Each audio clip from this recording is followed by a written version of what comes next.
क्या आपको लगता है कि निवेश करने के लिए हजारों या लाखों रुपए चाहिए? अगर आपका जवाब हाँ है, तो आज की यह वीडियो आपकी सोच पूरी तरह बदल देगा।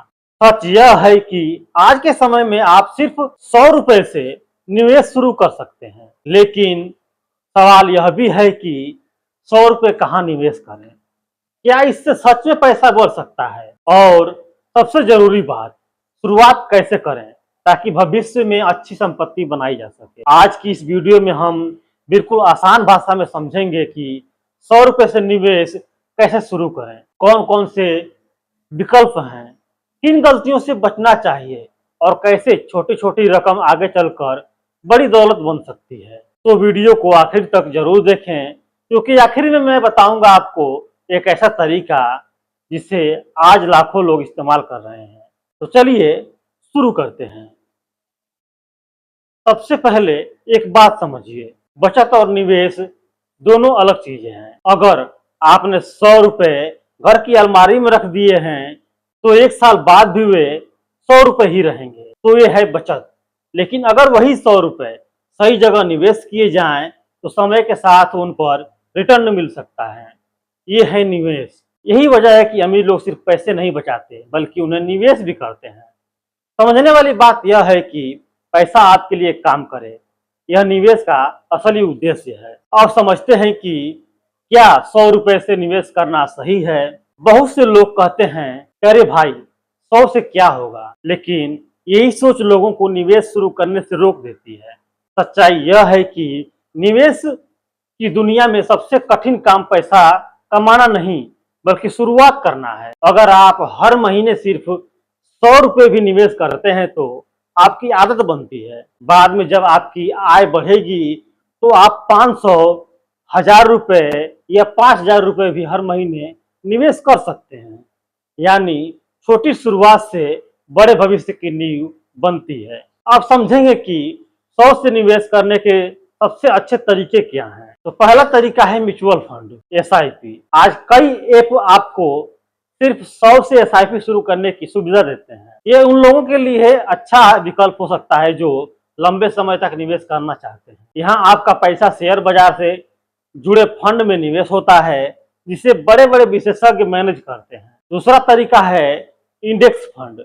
अगर आप बिल्कुल नए निवेशक हैं तो इंडेक्स फंड भी एक विकल्प हो सकता है। इनमें खर्च कम होता है और लंबे समय के लिए कई लोग इसे पसंद करते हैं। तीसरा तरीका है डिजिटल गोल्ड। अगर आपको सोने में निवेश पसंद है लेकिन एक साथ ज्यादा पैसा नहीं है तो आप महज 100 रुपए से डिजिटल गोल्ड खरीद सकते हैं।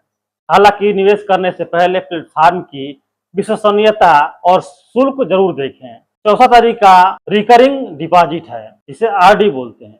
अगर आपको जोखिम बिल्कुल पसंद नहीं है तो बैंक या डाकघर की RD भी एक विकल्प हो सकती है। यहाँ रिटर्न सीमित होता है लेकिन पैसा सुरक्षित रहता है। पांचवा तरीका खुद पर निवेश करना। अगर आपके पास सिर्फ 100 रुपए हैं तो कभी कभी सबसे अच्छा निवेश खुद पर होता है। एक अच्छी किताब खरीदना, कोई ऑनलाइन कोर्स सीखना या कोई नई स्किल सीखना, यह भविष्य में आपको हजारों नहीं बल्कि लाखों रुपए कमाने में मदद कर सकती है। अब समझते हैं कि निवेश करते समय कौन सी गलतियां बिल्कुल भी नहीं करनी चाहिए। पहली गलती, जल्दी अमीर बनने का सपना।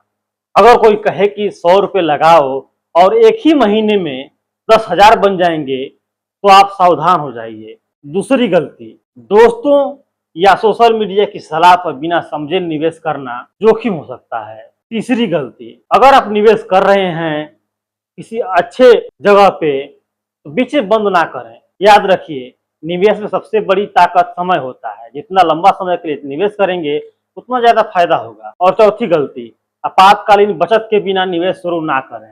पहले थोड़ी इमरजेंसी सेविंग रखें, फिर नियमित निवेश करें। अगर आपके पास आज सिर्फ 100 रुपए हैं तो यह मत सोचिए कि रकम छोटी है, बल्कि यह सोचिए कि आपने शुरुआत कर दी है। हर बड़ा निवेशक कभी न कभी छोटा निवेशक ही बनता है। जरूरी यह नहीं कि आप कितने पैसे से शुरुआत करते हैं, जरूरी यह है कि आज आपने अच्छे काम की शुरुआत कर दी है। अगर आप हर महीने नियमित निवेश करते हैं, धैर्य रखते हैं और सही फैसला लेते हैं तो आने वाले वर्षों में यही छोटी रकम बड़ी संपत्ति का रूप ले सकती है। अगर आपको यह वीडियो पसंद आई हो तो इसे लाइक करें, अपने दोस्तों के साथ शेयर करें और ऐसे ही आसान भाषा में फाइनेंस और निवेश की प्रक्रिया सीखने के लिए हमारे चैनल को सब्सक्राइब करें, साथ ही बेल आइकन बटन दबाना ना भूलें। यहाँ तक बने रहने के लिए आपका धन्यवाद। मिलते हैं अगले वीडियो में।